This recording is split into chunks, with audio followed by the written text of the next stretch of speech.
coal gasification. So what is the context? The government has introduced 8500 crore scheme to provide viability gap funding for coal lignite gasification projects. So whatever the gap in this development, that will be given by the government 8500 crore, supporting both public and private sectors. The scheme includes three categories, each with specific funding limits and project scope, with bids due by the November 2024 and agreement by May 2025. Commercial scale projects are anticipated by May 2030. Cabinet decisions on 24th January 2024, empowering energy independence. It is the decision of Cabinet. Cabinet has given green light initiative to boost coal or lignite gasification projects. Lignite is a type of coal, lower quality. And this empowering energy independence has been categorized into three. Category 1, in which there is an investment of, there will be an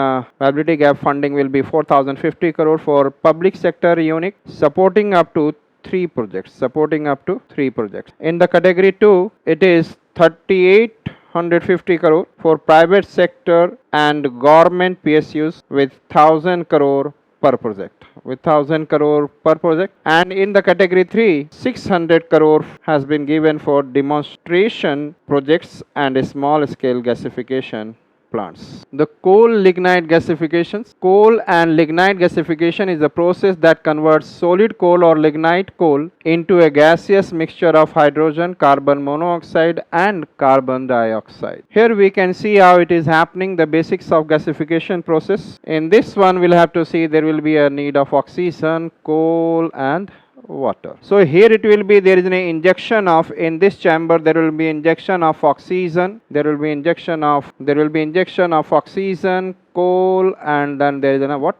Water vapor. And there will be extreme condition will be given in the form of pressure, temperature and some other material. The pressure will be more than 30 kg per square centimeter, I said. Temperature will be 725 to 1225 degrees Celsius, very high temperature. And then synthesis gas which is coming out is carbon monoxide and hydrogen. This carbon monoxide and hydrogen ratio is adjustable, and this is cleaning of syngas, and after that it is passing through this synthesized gas which is coming out of it in the form of hydrogen and carbon monoxide. It is known as syngas, and thereafter that we are getting also some byproducts, that is hydrogen sulfide, carbon dioxide and slag, which is not it is in the use, but somewhere it will be utilized. This is achieved through a high temperature, means gasification, with oxygen and steam in gasifier. Means water will be given, oxygen will be given, and then coal will be given, lignite coal especially, and then water will be in the form of steam, and there will be very high pressure and temperature. The resulting gas mixture known as syngas or synthesis gas can be used for fuel